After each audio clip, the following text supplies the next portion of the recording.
Welcome, everybody. A few more coming in, but let's get going. My name's Tim Gopsall. I'm the chair of the London Freelance branch of the National Union of Journalists. That's the union's biggest branch. We've got about 3,200 members and who work in all parts of the media. And we talked about holding a seminar on this subject earlier in the year after we were approached by the Jewish Network for Palestine. And when the war started, we very urgently got it together quickly. So it has been organised at quite short notice. But we've got three speakers who I hope you'll agree know what they're talking about. And the urgency of calling this meeting is because we think that the crisis is a crisis in relations between the media and the public at the moment in this war. Because, I've been in this business some decades, and I've never known them so out of step. For the last 2 months, we've been forced to live in a kind of parallel universe where people demonstrating for peace are called terrorists, where violent attack is called defense, where half the population is apparently anti-Semitic, and we owe our civil right to march in the streets to the chief of police defying the government. I can't recall such a difference at any time in my career. But if you look at public opinion on this matter, it's very interesting. There'll be very few opinion polls. Only YouGov has run 2 polls because, well, what happens with opinion polls? We know you only call them when you want a particular result. And the 2 YouGov polls, they conducted one in October, where 76% of people wanted a ceasefire, and another on November the 15th, where the 57% wanted a ceasefire, but in that poll, there were 24% don't know. So it's absolutely clear what public view is, and it is against the prevalent approach of the whole of not just our government, and of course the government is the real problem, but the media, who in wartime always tend to support governments, to rally people around the flag and so on, even in a war like this where Britain is not directly involved. Now, there's a saying among journalists, a well-known saying, that truth is the first casualty of war, which doesn't mean that other casualties aren't important, but that all governments are liable to lie. You have to start from the assumption that they're all liable at times to lie because of the pressures that they're on. And mainstream media always follow governments, which puts a special responsibility on journalists to ask the questions and to challenge what they're being told to tell us. So that is the context that we see. And we'll come on to the speakers in a minute. Our branch, by the way, just for information, voted 2 weeks ago to support a call for a ceasefire. We argued about the other things we said, but it was almost unanimous to vote for the ceasefire. But first of all, I'll just explain the procedure for tonight. We've kept to the Zoom open meeting format, so we hope that nobody will abuse this, in which everybody can take part and see each other. I'm hoping nobody will abuse this, and if anybody tries to disrupt the meeting in any way, we've got a core of co-hosts who are in a position to remove people. The people will be muted the whole time, and if you want to speak, put up your yellow Zoom hand and we will unmute you. But to make sure it goes smoothly, we're going to keep people muted. We will not tolerate any racist remark of any kind, or any abuse of any individual. If anybody does anything like that, they will simply be removed from the meeting. Now, after the meeting, we're going to post during the meeting a list of very useful links which relate to what people are saying. We will paste it into the chat so people can download it or copy them, and afterwards we will email the list of resources to everybody who's here because we have their email addresses. So if everybody's happy with that, that's the way we're going to proceed. But we're going to start not with our first listed speaker, but with the main reason why our members supported the call for a ceasefire, and that is because the extraordinarily high numbers of journalists that have been killed in this war so far. It's somewhere in the 50s at the moment. And our branch website is carrying a running list of them. And our editor of our website, Mike Holderness, has been logging them. And we're just going to spend a minute just hearing about this, because this is the most serious loss of life for journalists in any war in such a short time. I happen to know that in the Vietnam War in the 1960s and 70s, which went on for 12 years, 39 journalists were killed. And our total is at least 53 already in 7 weeks in this war. So, Mike, do you just briefly want to talk about this, please? Mike Holderness. I'm afraid I'm behind with this list. We have reports not yet confirmed of a further 4 or 5, and I also have to look at journalists who are listed by the Palestinian Authority in the West Bank, quite separate from any organization in Gaza. So there will, in the confusion of these times, there will not be a complete number, but we attempt to honor and to remember each journalist who has been killed. As Tim said, the tally here is 53. I suspect it's between the actual number will turn out to have been between 60 and 65. And we remember each of these who've been killed. 46, probably 52 in Gaza, 3 so far in the Lebanon, and 4 in Israel on the 7th of October. We should also note that as a report came through today of a journalist who was attempting to move from northern Gaza to southern Gaza with his family, and he was taken aside and arrested. Many journalists, I don't know for sure how many, have been arrested in the West Bank, and I shall be attempting to collate information on their fate. Thank you, Mike. Thanks. Right, if we can scroll that list, but this link to this item on our website will be in the list of links that people will be able to copy it later, and which will also be sent out to people. It'll be copied into the chat.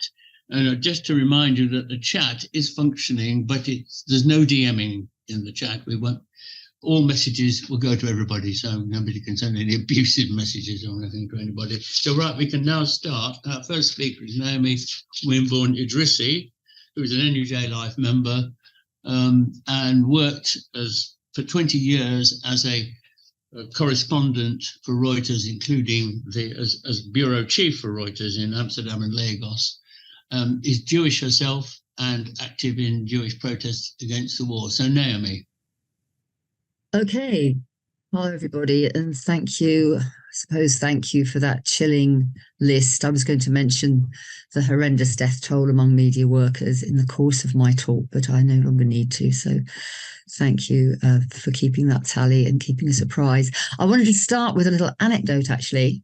In 1990, there was an edition of a little magazine called Highlights, which was produced for Reuters journalists. There we go. And I wrote a letter to it, which was published, and I was very proud to look at this again just recently. It was talking about the wall-to-wall coverage then of Western women and children escaping Iraq and Kuwait. Jordan, one of our reports said, is meanwhile swamped with 100,000 Indian, Pakistani, Bangladeshi and Thai refugees. News editors noted, we need to hit this story hard and effectively from all angles to avoid accusations that we are only interested in the fate of Western hostages. But for many days we had acted as if that was indeed the case. The letter I wrote then noted a complete failure on my part, on the part of myself and my colleagues then, to follow up mass casualties in a boat disaster off southeastern Nigeria. Well, I was in Lagos at the time. Yes, it was a remote place and it would have been very difficult to follow up a newspaper report locally which said 200 people had died. But we didn't do it. We didn't do it. And you know, nobody sort of thought much of it at the time, but I commented, who would dare to miss such a story in Scotland or New Jersey? And this provoked a comment from Ian McDowell, who was our esteemed chief news editor at Reuters at the time, who said that he was running my letter at unusual length because it states so cogently issues which should constantly be at the front, not the back of our minds. So even bearing in mind the commercial considerations that Reuters operated under with a sort of prosperous Western audience, those considerations must be tempered by recognition of our ethical obligation to provide a news service whose values transcend colour, creed, or religion. And I looked at that and thought, well, how does media coverage of events since October the 7th measure up? Given the competing narratives about Israel and Palestine, how do you think our coverage looks to people of colour or people from the global south? Well, I think Tim's pretty well laid his cards on the table, and I'm pleased to hear what London Freelance Branch has taken a position that I certainly support. But there are various elements to look at here. So first of all, there's this overall framing. I mean, whose lens are we looking through? Are we looking at Israel's war on Gaza, as Al Jazeera has called it, or Israel's war against Hamas, which is the way nearly everyone else has framed it? It's a different thing. Do we provide historical context? Do we examine 75 years of occupation, or treat the story as if it began on October the 7th, 2023, which sadly has largely been the case? Where is our focus? Is it the Israeli victims or hostages, a bit like the Westerners escaping Iraq and Kuwait in 1990? Or is it Palestinians dying or driven out of Gaza? Are they treated as equally human and deserving of care? Who are our sources? Are they Israeli spokespeople on their US and UK supporters, or Palestinians and their supporters? Do we treat them with equal respect? What language do we use when quoting them or addressing them? And how do we report the visceral disagreements within our own society? Jews fearing attack from Muslim hate marchers, or pro-Palestinians peacefully calling for a ceasefire? And there is that additional element in this particular conflict that journalists are dying in unprecedented numbers. And that adds another layer of concern for us.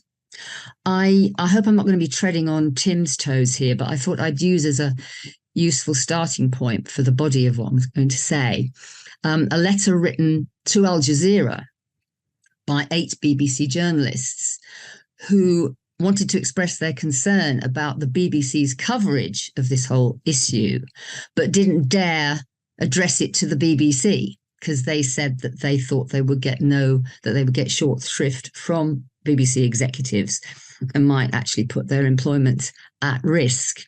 They talked about failing to tell the story of the Israel-Palestine conflict accurately, and that they needed to invest. Oh, sorry, getting this wrong way around. The BBC had invested greater effort in humanizing Israeli victims compared with Palestinians and omitting key historical context in coverage. They identified a double standard in how civilians are seen, as compared with the unflinching reporting of alleged Russian war crimes in Ukraine. Terms like massacre and atrocity have been reserved only for Hamas, framing the group as the only instigator and perpetrator of violence in the region. Israeli suffering is carefully portrayed, these 8 anonymous journalists said, telling audiences the names of the victims, covering individual funerals, interviewing affected families, which is right and proper, of course. But in comparison, humanizing coverage, they said, of Palestinian civilians has been lacking. Little attempt at telling and following individual stories across weeks. And that's despite abundance of social media content from brave journalists in Gaza and in the West Bank. Yes, of course, there have been some strong isolated examples, but these were very few and far between in the early days. There have been more such stories since, it appears, the US government, followed by the UK, has started to turn a little bit more attention on the mounting death toll among Palestinians. This has a worrying implication, which Tim mentioned, actually, that the positions of the governments in the UK and US seem to have an undue influence on the coverage of our media. The journalist writing the letter noted that Palestinian interviewees are regularly challenged to condemn Hamas. I was actually on GB News myself, so I can't blame BBC for that. But the interviewer kept wanting to talk about beheaded babies. He didn't really want to hear anything much else.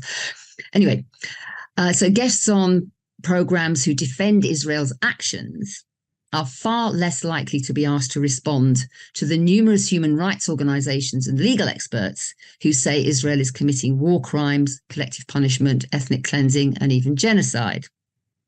Politicians who commend Israel for its concern for civilian life and for targeting only Hamas are not questioned about the numerous statements by Israeli government and military figures, indicating that the opposite is true. The evidence of this is freely available, and I commend to you an excellent compilation by two Jewish academics. I think I've sent it to Tim among the things that I thought might be useful. It's headed Fighting Amalek in Gaza, What Israelis Say and Western Media Ignore, and it includes many blood-curdling professions of the desire to wipe Palestinians off the face of the earth from numerous Israeli military and political figures. Just returning to the BBC journalist's letter about language used and the treatment of Israeli as opposed to Palestinian spokespeople, that they gave an appalling example, in my view. On October the 9th, Hussam Zomlot, the head of the Palestinian mission in the UK, was interviewed. He had lost several members of his family during the first days of the Israeli bombing campaign. And Kirsty Walk, interviewing him, said, "I'm sorry for your personal loss. I mean, can you just be clear, though? You cannot condone the killing of civilians in Israel, can you? Nor the killing of families." Now, is that the response that an interviewer should give to a spokesperson for a people who are under bombardment? I found it quite extraordinary. So consider it through the lens of people of colour, Muslims, people from the global south. It's rather like that overwhelming concern in 1990 for the Western women and children escaping Iraq, compared with the hundreds of thousands of desperate non-white refugees mentioned as an afterthought or a footnote. Al Jazeera asked the BBC to respond to the anonymous letter, and they got quite an extensive reply saying that the coverage was all fair and wonderful and included human stories of Palestinian suffering. And the BBC response quoted the summary of a panorama report on October the 23rd, which it said covered the conflict between Israel and Hamas. It covered Israeli retaliation to destroy Hamas. It talked about 1,400 Israelis murdered by Hamas fighters. And it talked about, at that point, more than 3,000 Palestinians having already been killed in Gaza. And Al Jazeera's comment on this was that it's an example of the kind of language that Western media outlets have been criticized for. Israelis are described as being murdered by Hamas fighters, but Palestinians are killed by some nameless actor. It also assumes that Israel's intention is to destroy Hamas, not some other political goal, and that the conflict is between Israel and Hamas rather than Israel and the Palestinian people. But that's something one can debate, I suppose. Who do we ask our readers, our viewers, and our listeners to believe? Israeli statements are usually taken at face value. Palestinian statements are caveated.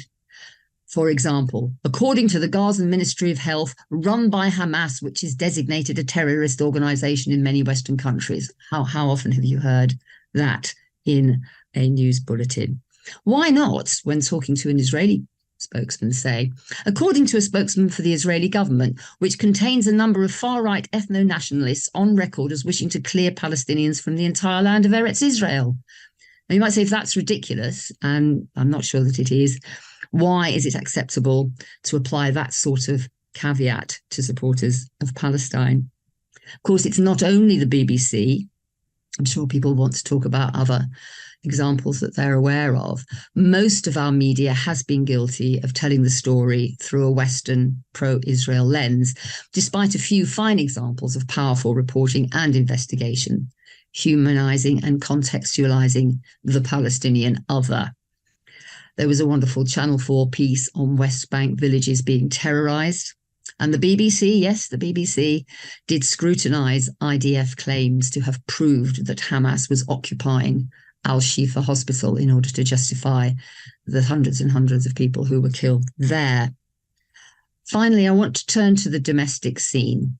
How have our colleagues dealt with the bifurcated response within UK society to October 7th and its aftermath? I have to declare an interest. I'm a Jew who has always opposed Israel's occupation of Palestinian land. So immediately we have a problem of who represents UK Jews. Do we all think the same? Are we all ardent supporters of the state of Israel? Are we all in fear and dread of Muslims waving Palestinian flags?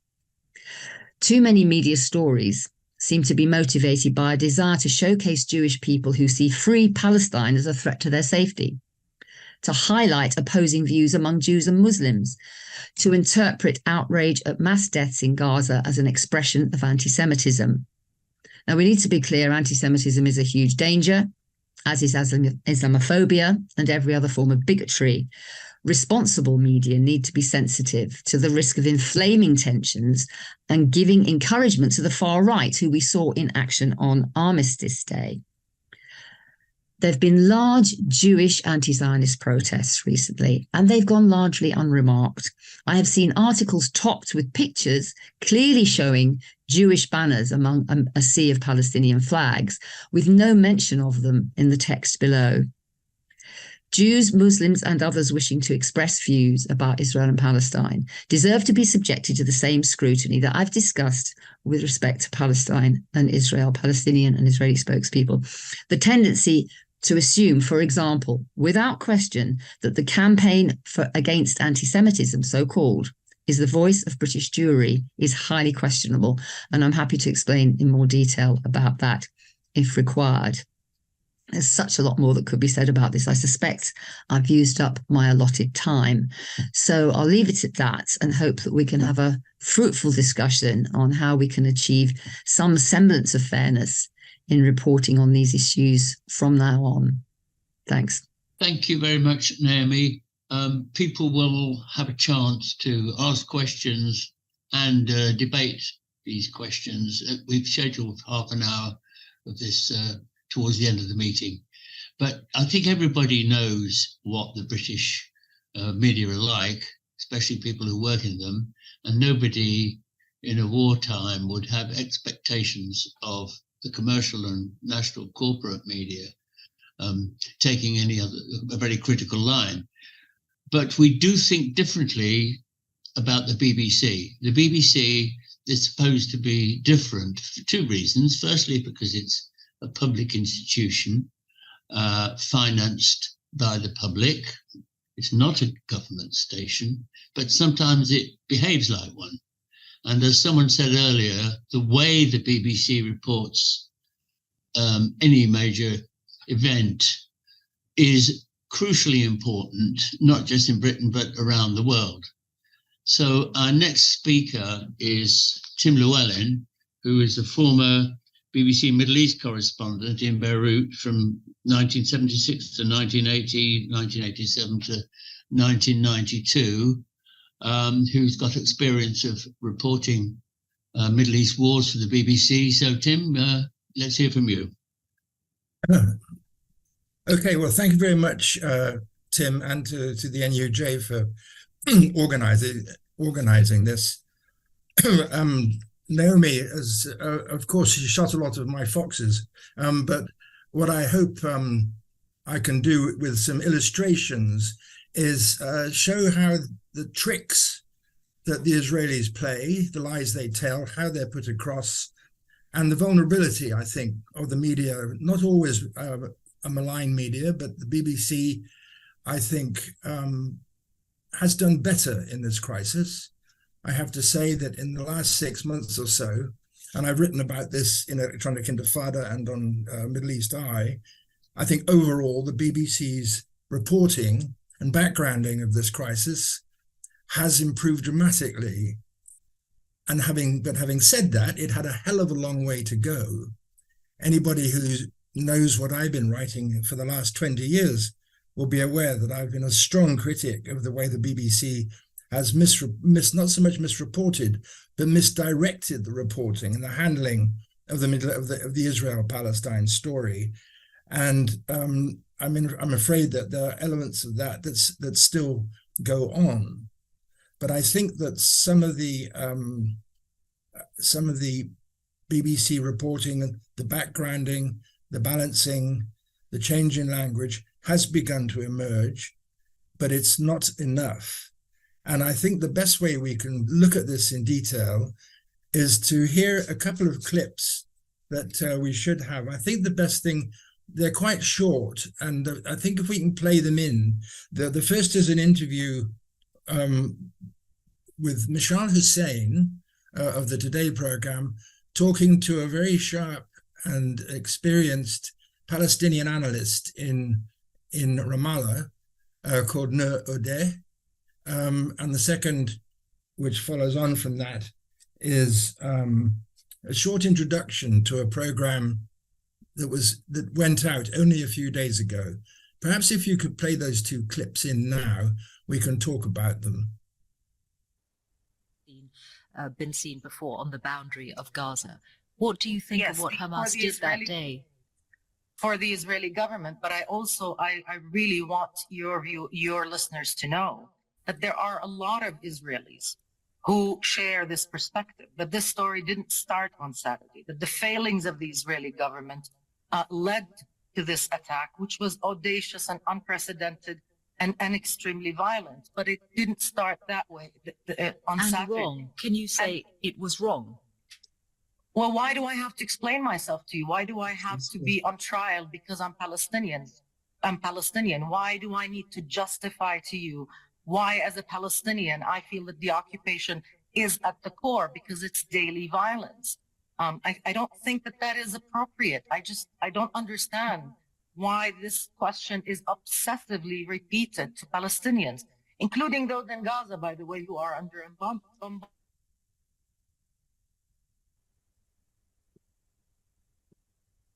Fresh, smart takes on the stories that matter. We focus on one story in detail Monday to Friday with the help of the BBC's best journalists. Today, the Israel-Gaza war. It's been 7 weeks since Hamas, which governs Gaza and is labelled a terrorist group by the US and many other Western governments, murdered 1,200 people in southern Israel. Israel's response, as we know, has left Gaza in ruins, an emphatic symbol of its military prowess. Okay, there's just two main things I want to say about those two clips, and they're related.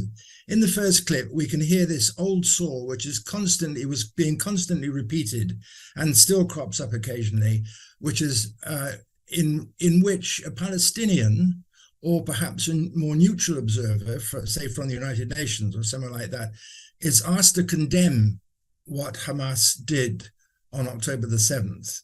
And of course, this has been going on for years, that we're asked to condemn, someone's asked to condemn what his own people have been doing.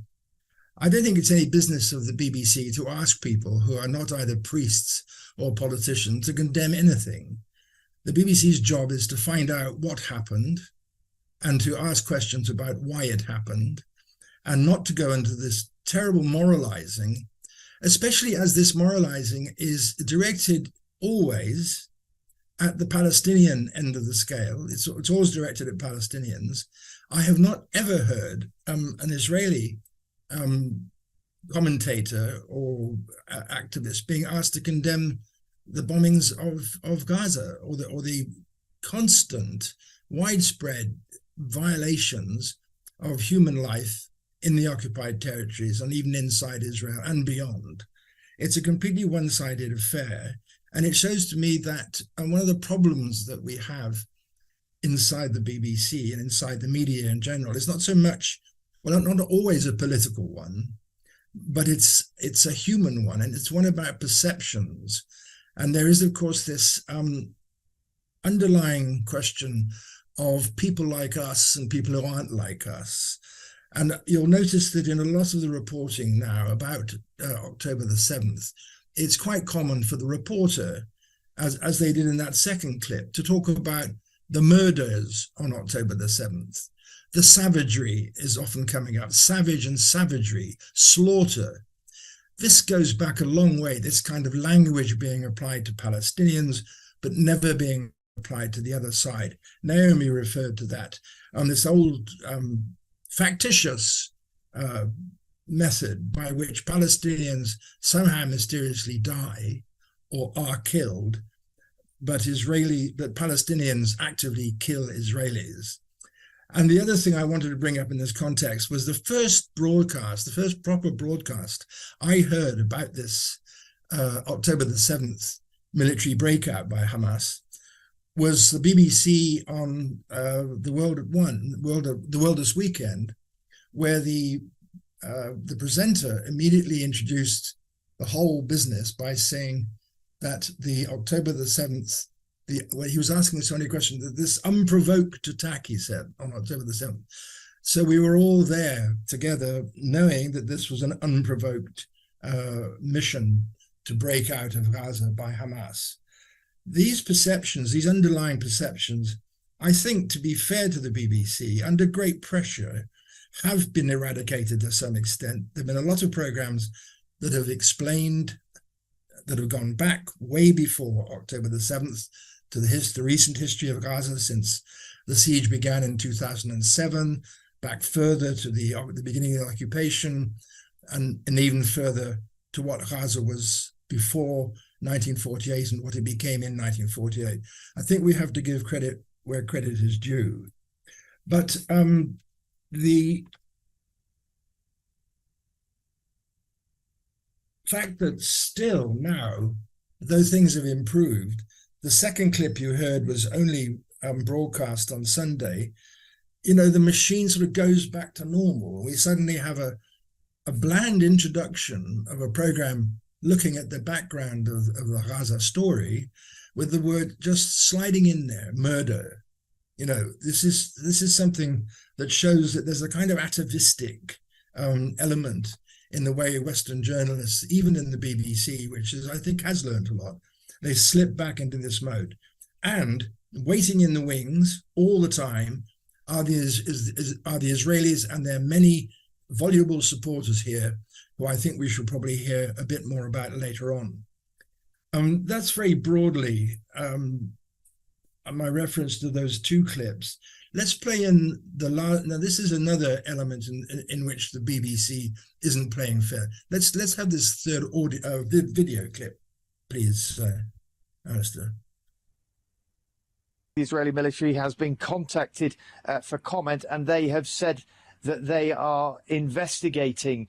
But, it is hard to see what else this could be, really, given the size of the explosion, other than an Israeli airstrike or several airstrikes, because, when we've seen rockets being fired out of Gaza, we never see explosions of that scale. We might see half a dozen, maybe a few more people being killed in such rocket attacks, but we've never seen anything on the scale of the sort of explosion on the video I was watching earlier, which, as you say, is still to be verified.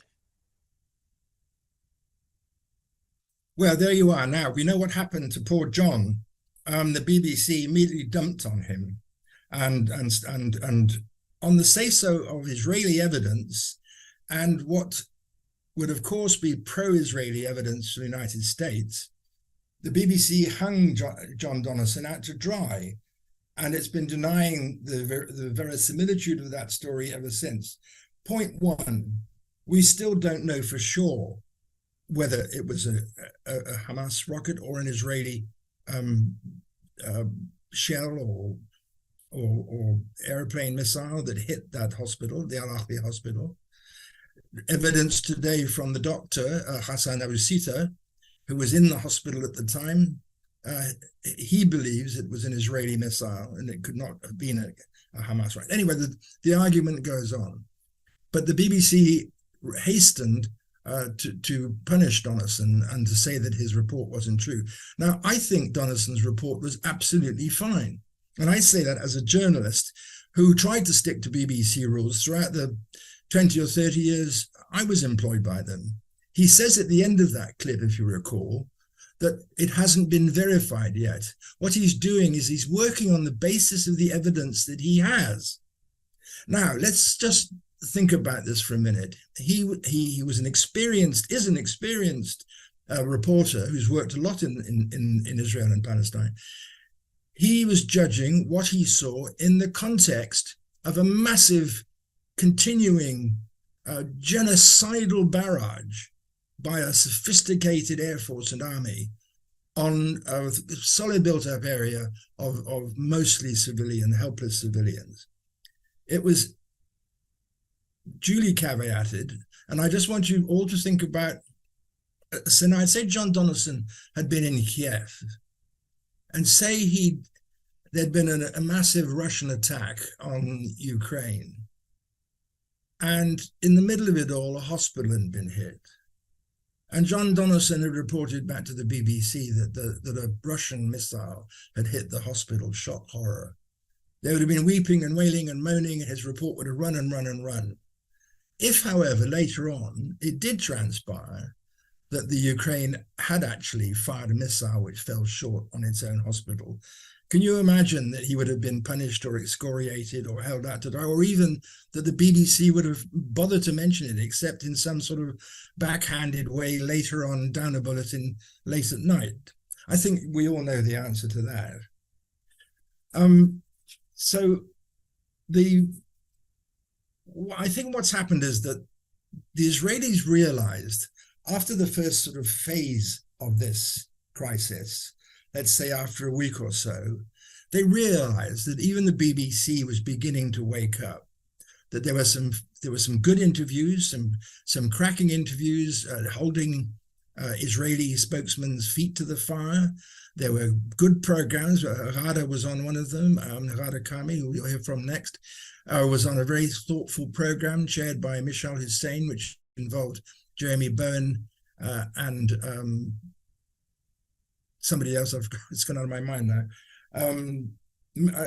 Michal Hussein was the presenter, but it was a very carefully balanced program. There was no Israeli spokesman in there to bring his views in and distort the whole thing. So I think what happened is that the Israelis began to realize that they were beginning to lose the information battle with the backdrop of what was happening in Gaza. So they come up with some new tricks, and the big one they've come up with, as far as the BBC is concerned, and we're all concerned here, is a new phase in the war of anti-Semitism.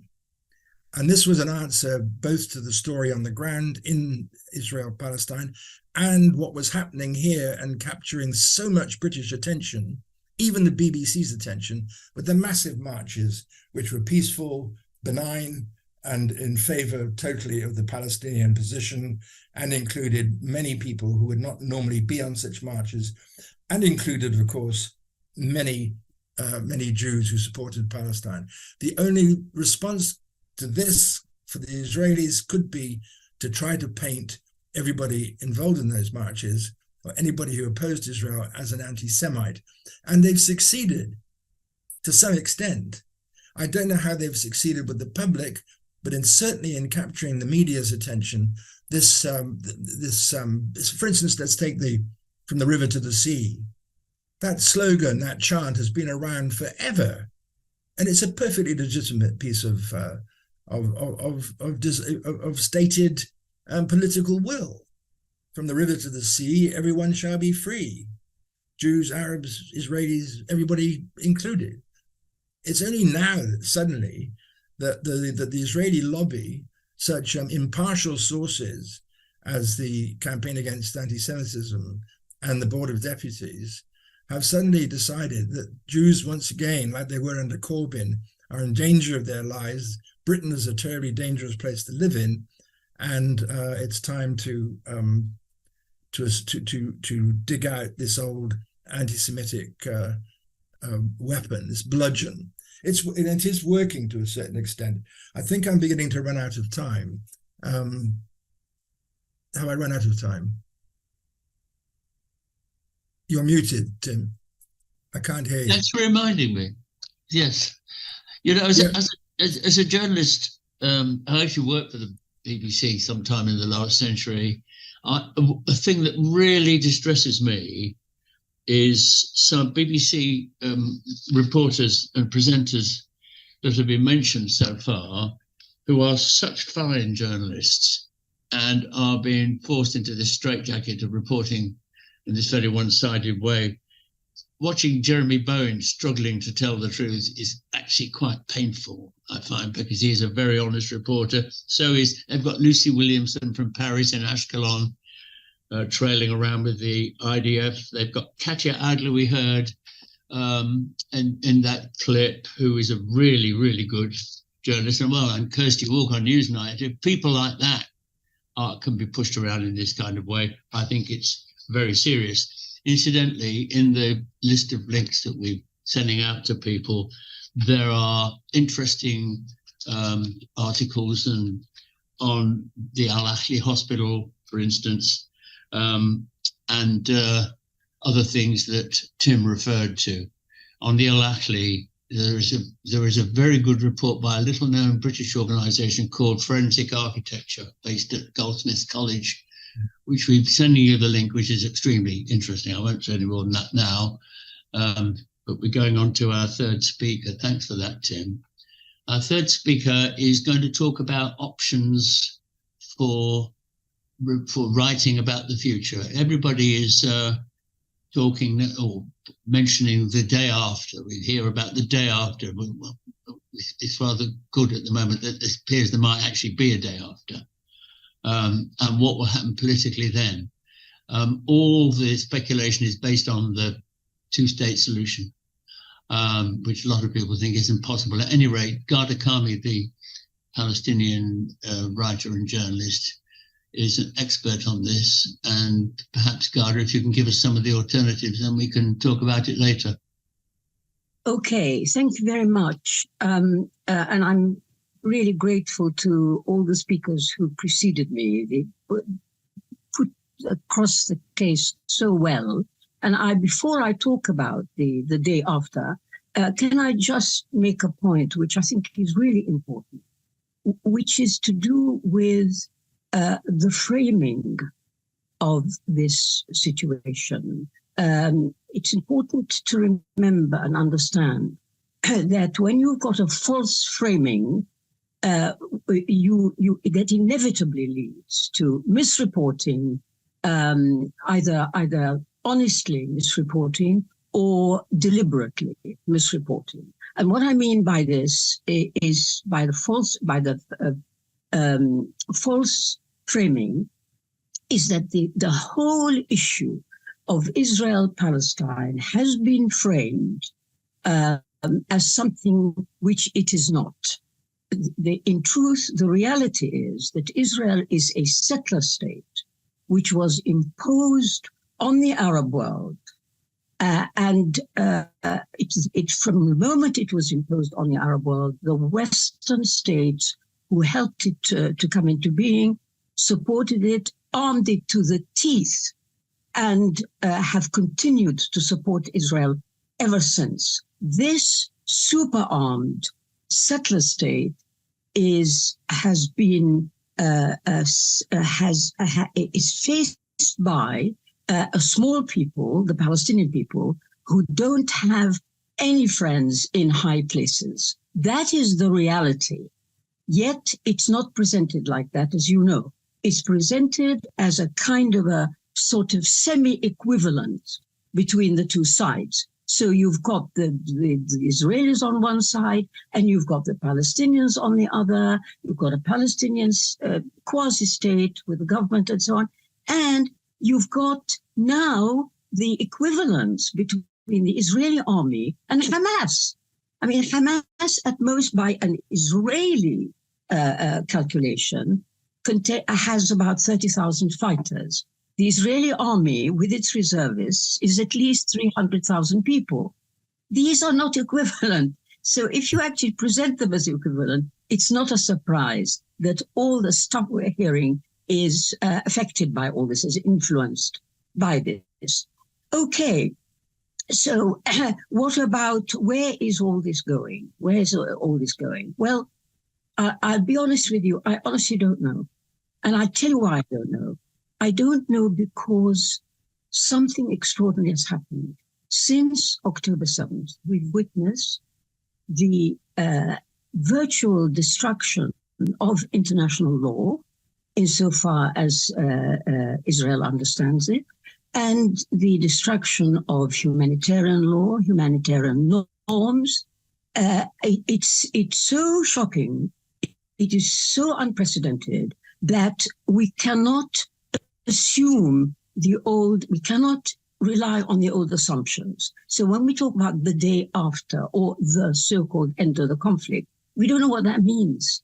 Because if you have a protagonist in the shape of Israel, for whom or for which there are no red lines whatsoever, who is prepared to do whatever they like, and who has complete impunity to do that, it's very difficult to predict, because the norms that you normally take for granted and you assume before you start your argument do not apply, because they've been smashed, all of them.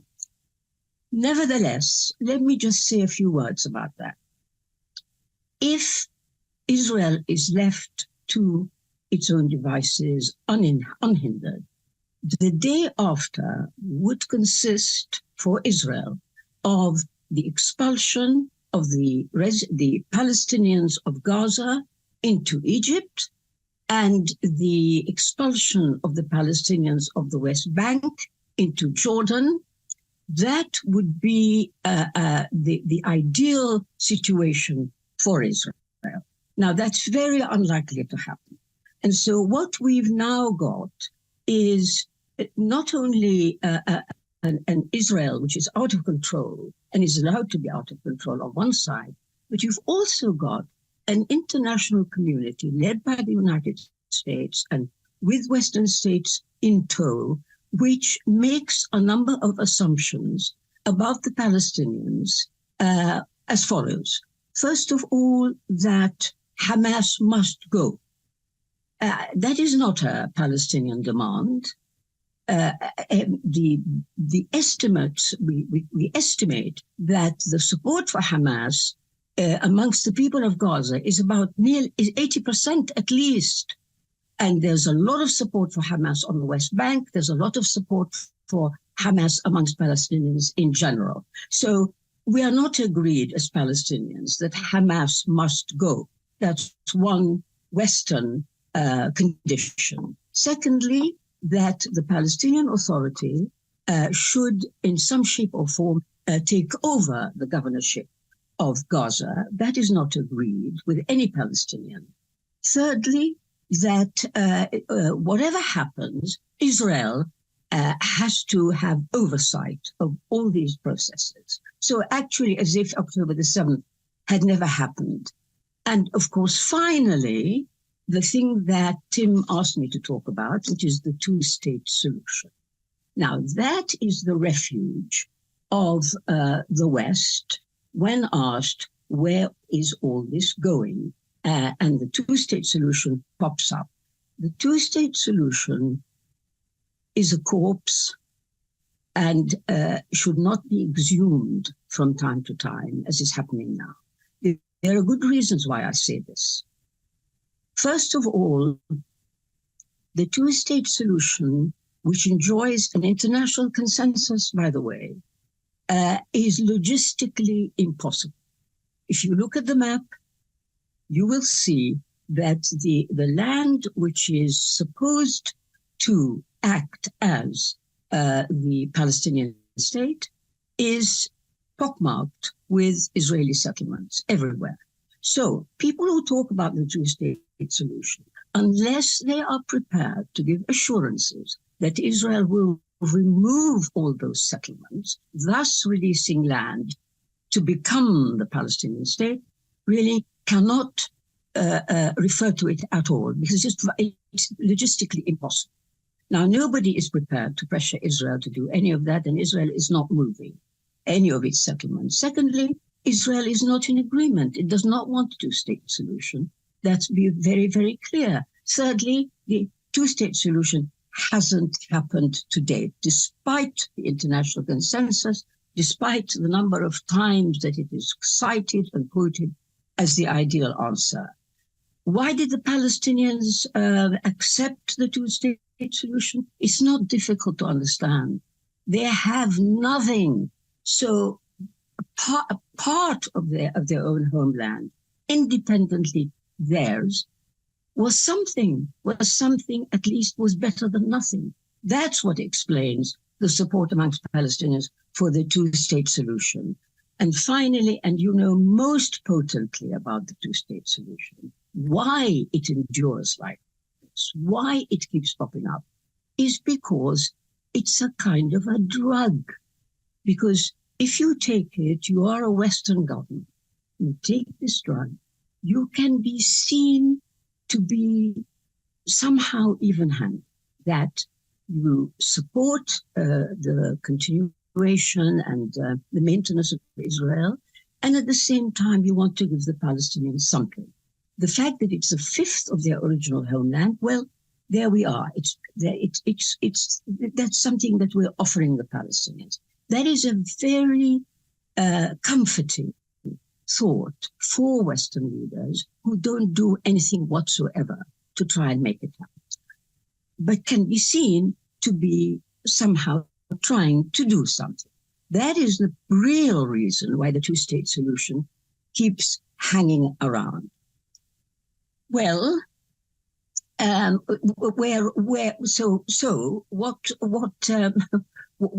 do we do now? What about the future, really, for this, which I think Tim wanted me to talk a little bit about?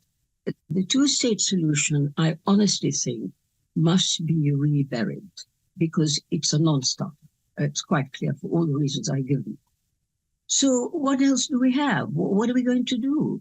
I have written a book quite recently, which is called One State, the Only Democratic Future for Palestine Israel.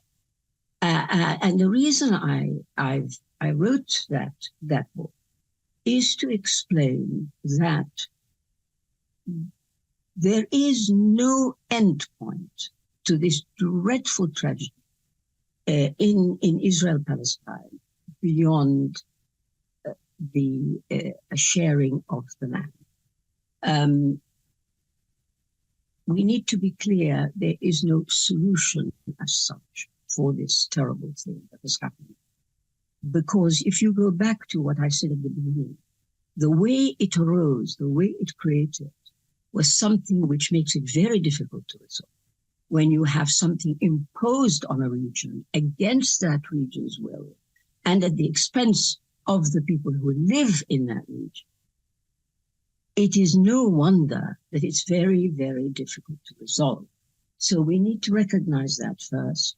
Secondly, we need to understand that there is a Jewish community, Israeli community living in Palestine. There is no getting away from that for Palestinians. There is a Jewish Israeli community.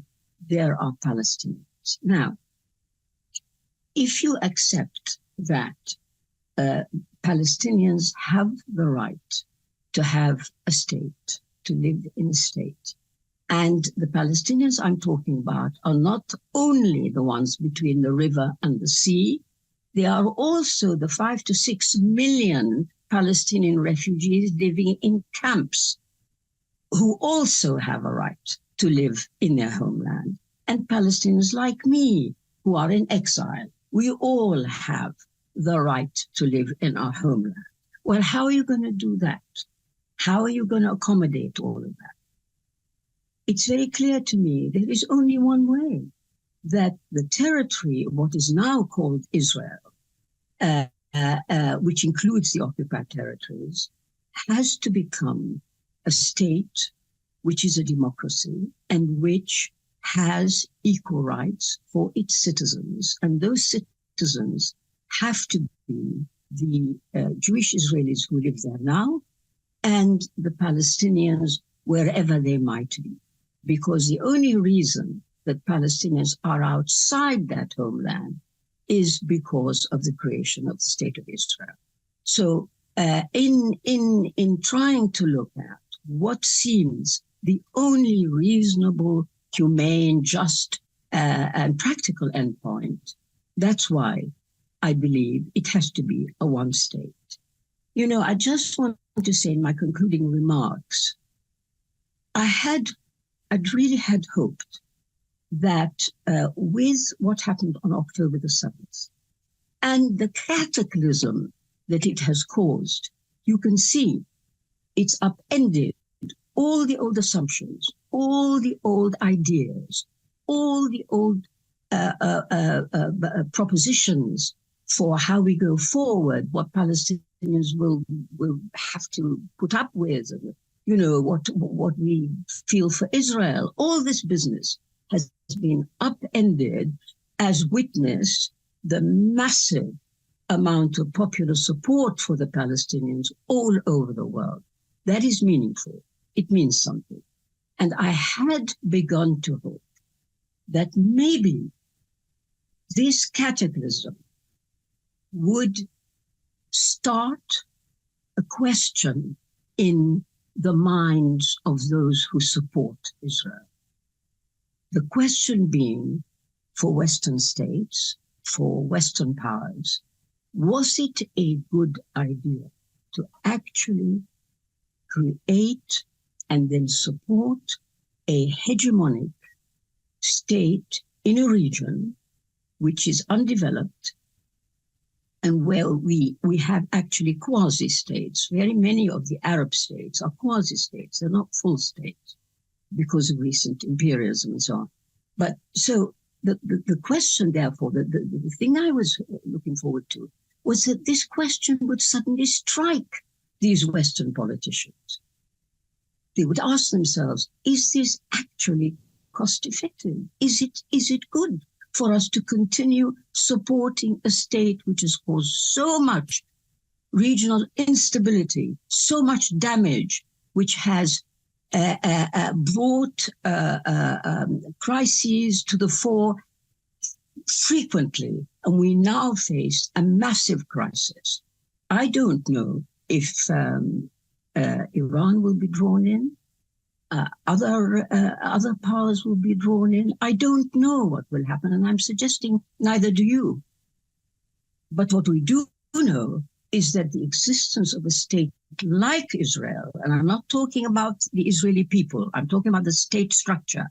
The existence of a state like Israel is not conducive to regional harmony or regional peace. So the question for, I think, not only for Western states, but for all who support Israel in its current form, is, do they think it's a good idea? And shouldn't October the 7th, its full meaning, shouldn't that have led all those people to ask fundamental questions about what it is they're exactly supporting in the Arab region? And I think I've run out of time, Tim. Is that right? Well, you've ended very graciously. Thank you, Ghada, and all the speakers. There's a thought that occurs to me about the proposal. There's actually quite a movement for a single state solution now, is to make the parallel with South Africa. a lot of people accept the definition by the various agencies and organizations that Israel is an apartheid state by the racial superiority that the Jewish people enjoy and backed up by law and all the rest of it. If you look back to the last century and the struggle against apartheid, the original apartheid in South Africa, you may know that they set up things called Bantustans, which were small areas of land in which the Bantu people, the natives of South Africa, the indigenous people of South Africa, were given a degree of self-government. And the map of those looks very much like the map of the West Bank now, or these islands of separated areas with no communications between them that the African people enjoyed. But in all the campaigning against apartheid, nobody ever suggested there should be two states, a separate state for the white people and for the other races. Everybody naturally assumed there was going to be one South Africa, which of course is what we have. Now, in a moment, we're going to take questions, but first there is one more thing we want to announce from London Freelance Branch, and that is on the question of fake news and disinformation. We haven't talked specifically about that yet this evening, apart from the Al-Ahli business of the bombing of the hospital. But there have been a lot of instances of quite blatant and often exposed misinformation put into the national media.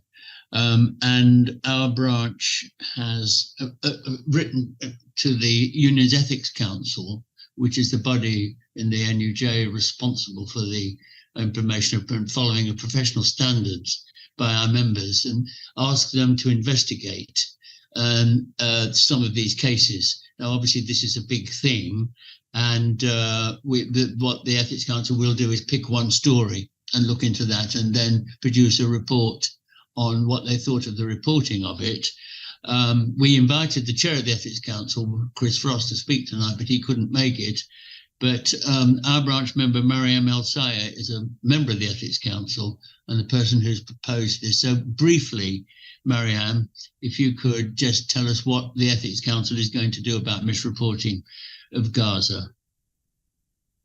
Hello, Tim. Thank you for the introduction. As we all know that the reporters and the editors, and as everyone said, the pressure is in the newsrooms. This have to be condemned, and this have to be stopped. The misinformation and disinformation have been used this war to weaponize the war and to be a part of the war, which is something we should all go against it. The Essex Council is going to take complaints from the NUJ about any disinformation, misinformation stories. We are all heard about the beheaded story and how this was reflective to the decisions in the government, but as well as you mentioned about Jewish people who are pro-Palestine or anti-Zionism who have been not even covered in the British media or any other media, and leaving the world believe that all the Jewish are against, specifically the Middle East. They consider that lots of Jews, majorly all the Jewish, are against Palestine, which is not true. And this have been a huge role the Western media have been played on by just not covering the demonstration they are doing. A part of our webinar today is Jewish Network for Palestine. This kind of coverage, we really need to make sure that the media have a fair reporting, and the fair reporting is going to make a good role to this war. And I would like as well to mention the right question, the right way, in a very quick, short way. That some of the reporting have been misreported. We don't have the authority to fully investigate. Lots of stories are cutted and are not fully covered, but we are not able to ask either the right question or having the power to have this question answered as well. So thank you, and I hope I'm not having too much time. Thank you. That's fine. And again, the list of resources of links that we've sending around has got a particular study of 2 instances of fake news by Mike Holderness, the editor of our website, which the link is there and you'll be able to see them. Right, well, now we do have a chance for other people to speak. You could ask a question of any speaker or just make a comment. And if there's time at the end, then we might ask the speakers to come back if they've got any reaction they want to make. But first of all, Blake Alcott, can you be unmuted? Can you hear me? Yes. Okay, good. This meeting is excellent. Thank you all. The summaries by Naomi and Tim Llewellyn were wonderful. And of course, I agree with Ghada's solution to this thing, the one democratic state solution. And I'm almost sorry to get back to the sort of journalistic part of the discussion. I just wanted to say I moved to Switzerland, to Zurich 50 years ago, and I follow the Swiss news, and it's even worse than in the United States and Britain. The German-speaking Swiss press is absolutely just unthinkably pro-Israel and one-sided in all the ways that Naomi and Tim described. One example is there are no Palestinian voices. There's never an article or an interview with a Palestinian, never. Now, another thing I've noticed is that of the so-called mainstream people, refreshingly, Piers Morgan is the only person who's having Palestinians on.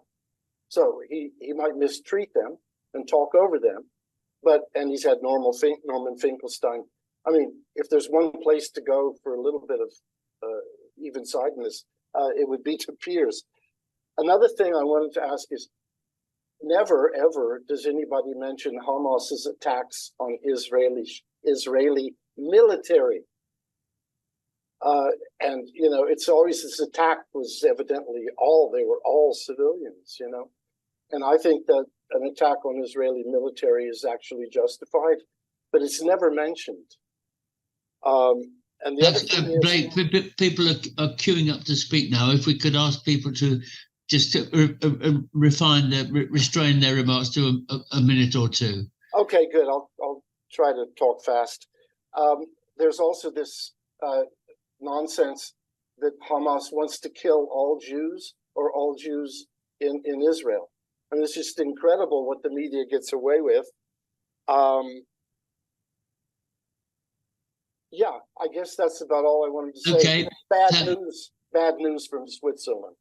Thanks. If people want to introduce themselves briefly, just say who they are, they're welcome to do so, but obviously don't have to. Right, Shana Begum, please.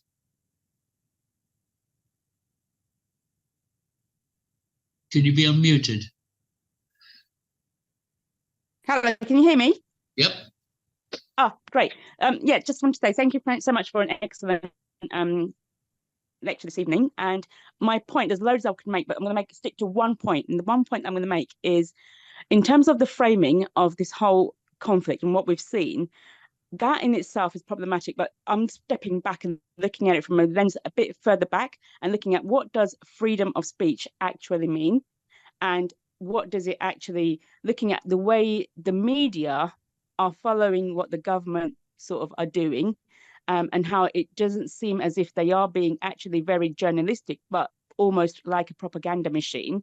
What does it mean for us in terms of freedom of speech and our human rights and civil liberties? Because we've seen this in the wake of 9/11 and then again after COVID, just in terms of each one of these sort of pandemics, atrocities, whatever you want to call it, how it seems to curtail our civil liberties time after time. And my worry is that, again, this now will be used as an excuse to curtail civil liberties even more. And we're seeing it with the way they're trying to frame the use of language in the pro-Palestinian marches, saying it could be anti-Semitic to call out for the free Palestine from the river to the sea. And there's lots of little things like that, trying to influence the police to try and not allow them to hold the protest march on Armistice Day. Those kind of things that the government's doing, I find really, really problematic, just from taking it away from this conflict, just generally for our civil liberties. And that's my greatest worry. Thank you, Shana. Thanks very much. Les Levido. Les is from the Jewish Network for Palestine, who approached us in the first place to organise this event. Les. Yes, thanks. Well, thanks to all the speakers for a great event. I want to go back to the so-called two-state solution as a journalistic and politician's narrative, and ask what role does this play? And just as a pattern I've noticed was over decades, but especially in the last month or so, it's always a deficiency. It's always something elusive, which is being preempted or set back or damaged by whatever happens. So you could make a long list.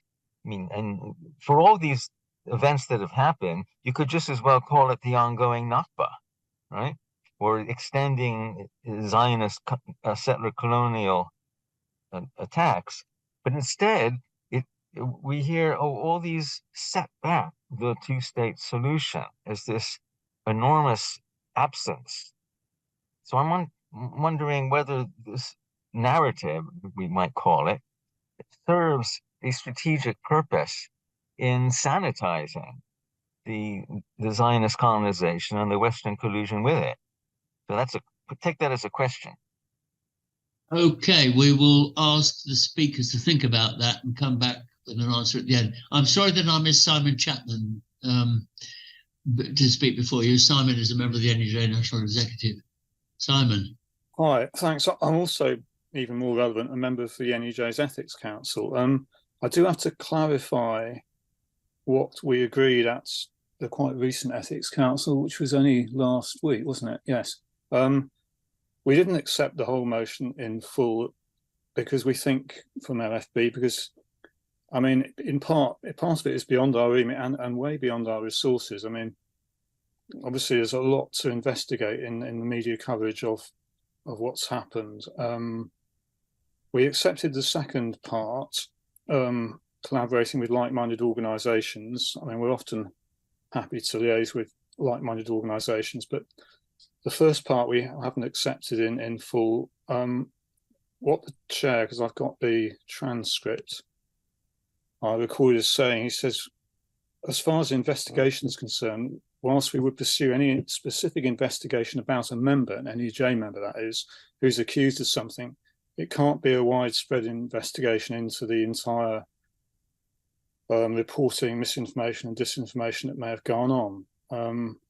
We don't have those kind of resources. And, you know, the Ethics Council is focused on, well, some more generalities of sort of ethics, but also on, you know, on the code of conduct, the NUJ's code of conduct, and, you know, members that transgress it. So, yes, I just wanted to clarify that.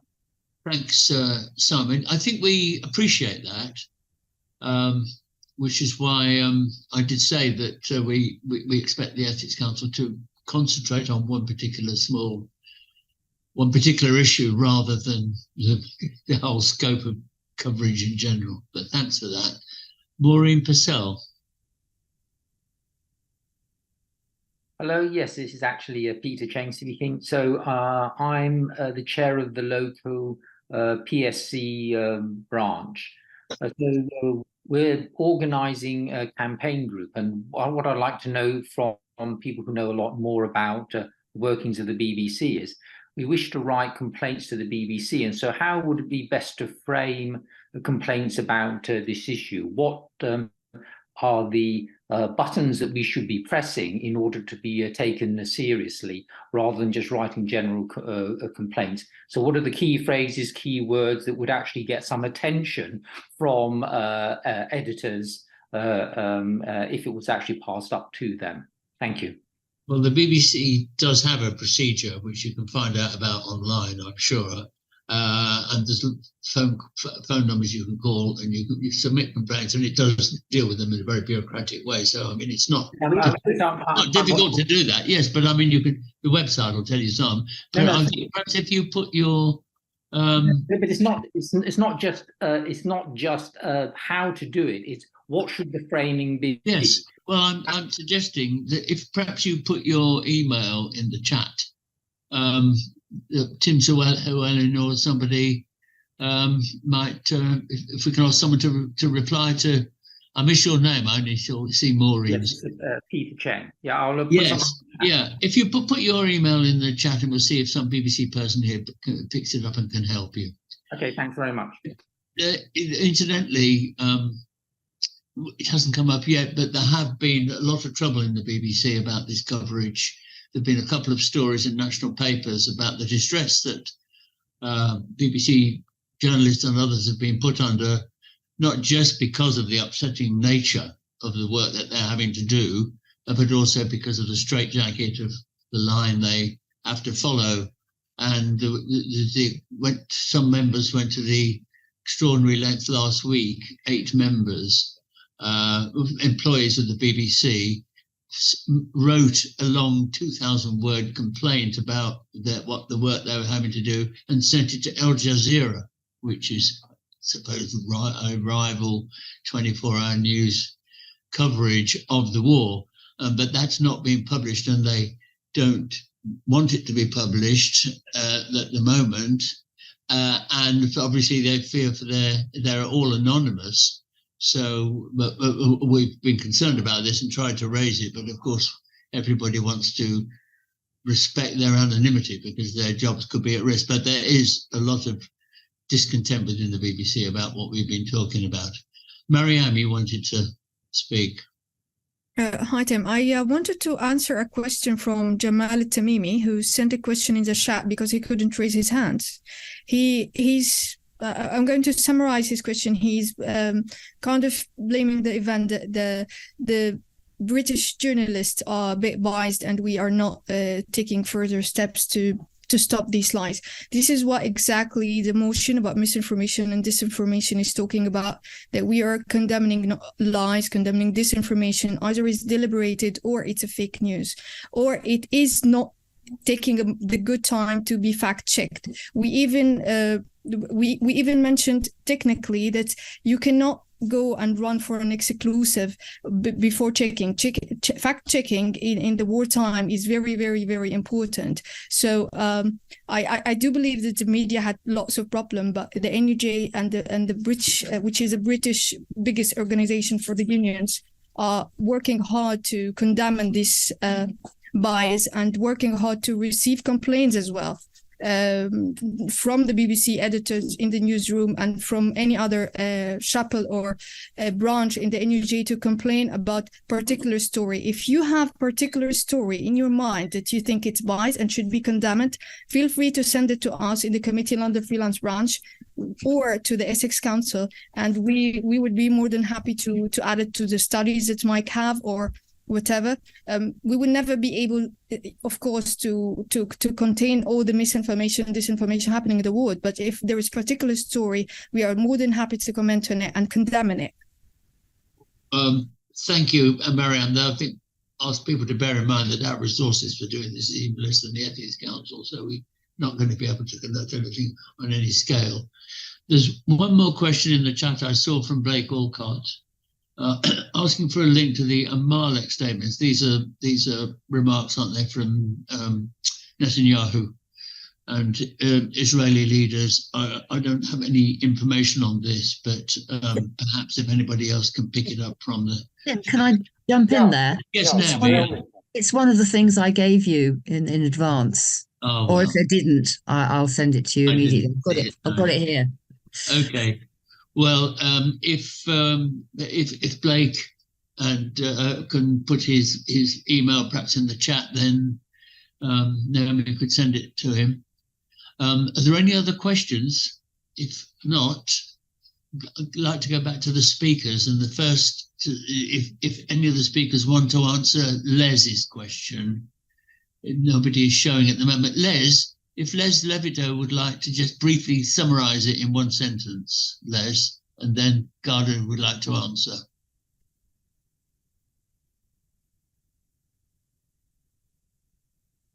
Well, if Les is not paying attention, Ghada. Okay. I just got unmuted.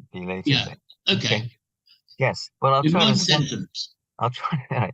I'm wondering what political role is played by journalists so compulsively, repeatedly referring to the two-state solution? I'll Thank leave you. it. Oh. Thank you. Thank you. Right. Let me answer that, because actually this goes back to the point I made at the beginning of my talk, which is to do with framing. Because if you frame what's happening in Israel-Palestine as a conflict between two roughly equivalent parties, then you can see that the two-state solution conforms to that kind of framing, because nobody actually looks into the fact that the two-state solution is fundamentally non-equivalent. There are no equivalent. There's no equivalence between a state, a Palestinian state, occupying 20% of the original Palestine, and 80% going to Israel. That is not equivalent, but it conforms to the framing. So if you keep talking about a two-state solution as being the ideal or good idea, what that gives you the impression that you're being even-handed. You see what I mean? That it's very attractive, that kind of thing, and that's precisely the result of false framing. Exactly the result. I mean, nobody can. I'm sorry, but South Africa, which Tim brought up quite rightly, as a precedent of great interest in trying to resolve this issue, in South Africa, nobody would have talked about an equivalence between the Afrikaners and the black population. That simply never featured. So that was a correct framing, if you see what I mean. Whereas here we suffer from the effects of this false equivalence, which is everywhere. It's everywhere. Thank you.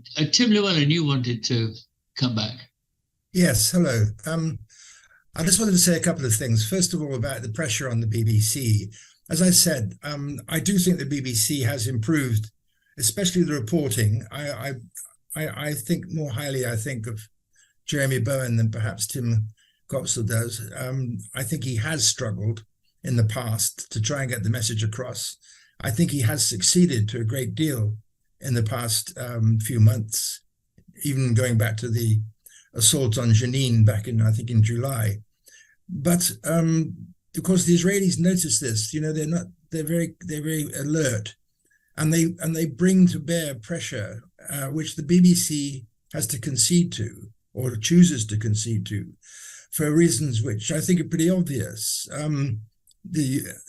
One of the problems has been that the BBC takes a step in one direction and then is quickly whipped back in the other. Now, if you recall the first couple of weeks of after October the 7th, the media were full of stories urging the BBC to describe Hamas as terrorists. I mean, the Telegraph wrote about nothing else. It was the splash in the Mail. It was all over the place. And in the end, the BBC compromised, which was a fatal mistake. You never compromise with the Zionists. You never compromise with them. But under pressure, they did. And they decided to keep repeating this mantra that Hamas, which is regarded as a terrorist organization by the UK, and just in case, and to give it sort of extra authority, and the US. Thank you very much. So that was a big mistake on the part of the BBC. And then the next concession, and this is the way the BBC works, unfortunately, the next concession was to start saying that the medical service, the medical ministry, the Ministry of Health in Gaza, which has been there for ages. I mean, its reports on casualties before have always been accepted by the UN and by the World Health Organization as being as close to accurate as you can be. Suddenly they had to start saying that it was a Hamas-run Ministry of Health, and therefore a terrorist-run, by inference, a terrorist-run Ministry of Health. Now, this is a ludicrous concession to make, but once they've done it, they're stuck with it. And of course, once the Zionists see that the BBC is on the back foot, they pursue. And the next trick they come up with, as I said before, is anti-Semitism.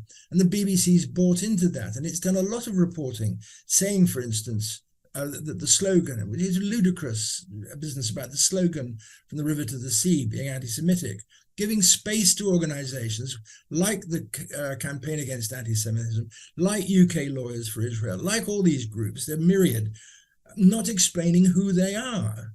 These aren't arbitrary groups looking for the truth. They're Zionist activist organization, and the BBC is very feeble about standing up to them. I think the BBC has made some progress. I do believe it's trying hard, but you know, it's let's say 2 steps forwards and then 1.5 steps back, and it illustrates how the BBC is trying to survive. The other thing about complaints to the BBC, I'd be very grateful for anybody who can tell me, after 20 years of sending complaints to the BBC in all kinds of different ways, different topics, about coverage of Israel-Palestine, I've had nothing but obfuscation, and now they don't even bother to answer. And if they do answer, it's so ludicrous. You wish you hadn't bothered in the first place. But I think you have to keep complaining, just to let them know that there is a weight of complaint out there. Well, they obviously think you're a nuisance, Tim. Yeah. But it's a ritual, isn't it? At the start of every war, the government always makes some kind of complaint about the BBC. They find something, even a really minor thing, and that they know that the BBC cannot be seen to cave in to government. So it always achieves a compromise, which draws attention to it. And I sometimes think, in a sort of conspiracy theory sort of way, that what it does is it justifies the BBC's propaganda, in the sense that the fact that the government attacks it means the BBC must be independent. Otherwise, they wouldn't attack it. Yeah. It must be doing something that the government doesn't want it to do, even though it does. And it's a way of legitimizing the BBC reporting. Well, I think it's quite convoluted and quite a problem. Naomi, you wanted to come back. Yes. Oh, incidentally, sorry, I want to say I have enormous admiration for Jeremy Bowen. I don't know why you think I was putting him down. I certainly don't. I think over the years he's reported many wars in a really brilliant way, I think. Naomi. Yes, I did want to talk about Jeremy, because I can see some people in the chat saying that he's not proving himself to be a friend of the Palestinian people. I think he shows signs at the moment of being incredibly constrained. He looks like an automaton. In fact, quite a lot of them do, as if they're in a straitjacket talking in sort of zombie language. It's painful. And to those who criticize him, I think we must bear in mind that a number of years ago, he was subjected to a blistering campaign by Zionist campaigners who laid 24 charges against him of biased reporting. I'm afraid I cannot, off the top of my head, remember the details, what the particular conflict was he was covering. He was found not guilty of all except 2 by the BBC's own complaints machinery, but those 2 were just repeated and repeated and repeated. He was pretty well bludgeoned into submission. So I think we have to have some sympathy. The complaints process, I have resorted to it many, many times. I'm a media officer for Jewish Voice for Labour, and we devote a lot of energy to trying to put right wrongs that have been expressed on the BBC. It is a painful process with many layers, and the only thing you can do is argue your case as best you can in as moderate language as you can, give them as few let-outs as you possibly can in your description of what you're complaining about. You have to complain about a specific thing. You can't just say, I want to write and tell you how dreadful you are. That won't get you anywhere. And they will come back and with mealy-mouthed explanations as to why what they did is perfectly unbiased and nobody says anything wrong. I can give you details if you want. I think it's really important that we find ways of correcting the misreporting about anti-Semitism in this country. I think we are where we are. We are on the defensive as we are over the portrayal of pro-Palestinian demonstrations as being fueled by hatred of Jews and, threats, as Shana said, to our liberties, because we have allowed liberal people, even people on the left, have allowed the debate about anti-Semitism to be driven by people who have forced us to associate hostility to Jews with hostility to Israel. And we've allowed that narrative to take over almost entirely. And we really have to give people the weapons to stop accepting this particular way of dealing with the situation. Thanks, Naomi. Yeah, is that it? I've got loads of things I could say myself. But it's nearly it. The BBC can be a little bit brave sometimes. The clip from John Donison that Tim Llewellyn showed earlier, the Board of Deputies and other Jewish organisations made a complaint accusing him of bias, and I don't think Tim actually reported this, but the BBC did formally reject the complaint. I mean, it was defending its own reporter, but it was standing up to pressure from the Jewish lobby, or the Israeli lobby, if we might. Lobby thing. It's the Israeli lobby, as far as I'm concerned. And I also think it's a point to add to that the BBC's inclination towards Israel is not, I don't think, related to race or ethnicity at all, or religion at all. I just think it's because the United States do. I mean, Keir Starmer said that whenever he was criticised for not calling for a ceasefire, I said, if the Americans do, I will. So I think that's comes down to myself. Anyway, is there anybody else got any comment they want to make? Because otherwise, Mariam, is this something new? I just had an example for misinformation. If there is 1 minute and a half, I would like to make it brief. Okay. Yeah. Misinformation in this war is extremely serious. It's not like any other war.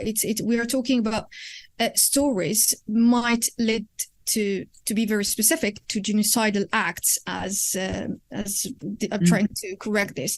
So if we I think lots of you are following up the news, and you might have been crossing the hard investigative report about the possibility of there is a helicopter that have been participated of killing 200 Hamas soldiers in Israel in the 7th of October attack specifically, which is the reason to down the victims from 1,400 to 1,200, 200 bodies.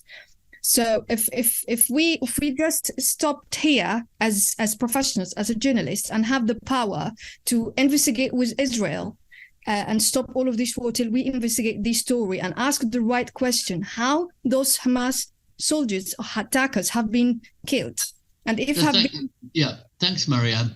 Look, that has been confirmed now by an Israeli police inquiry that the helicopter, the Apache pilots did shoot up the cars with hostages in it. I mean, that's not so. Yeah, I mean, there is argument there. Yes, there is confirmation that the original stories about the deaths were wrong. There are a couple of other people who want to speak. Can we? I hope that we're over our official time. That people will be talking about media coverage principally rather than the war itself. But Shana Begum. Hi. Sorry, just to follow up. Well, not even a follow up, but just to say on the freedom of the press and freedom of speech. And I think this. I know we're looking at this in the context of the Middle East conflict, but again, my point about wider curtailing of civil liberties. What I wanted to ask is, how do we get back the sort of integrity of our journalism? And I'm talking about mainstream media primarily.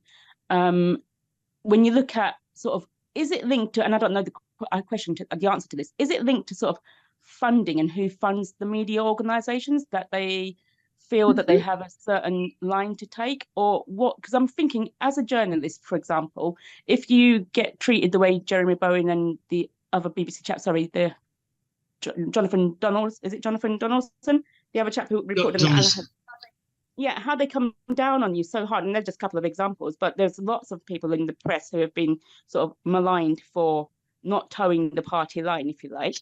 How do we get the separation of the funding so that people can be independent and be investigative and not lose their livelihood?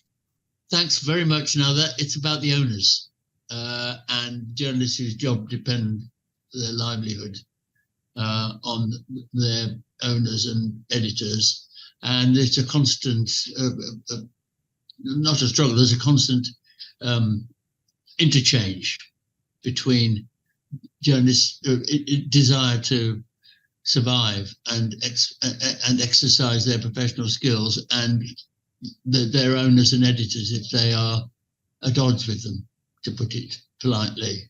And this is one of the great issues of journalism, and it's one of the great issues that the NUJ deals with all the time. So I'm glad you've raised that. If any journalist here wants to come back and answer that now, it's funny that it's a subject people don't want to, isn't it? Look, I'm just going to thank everybody now. We've done pretty well in time.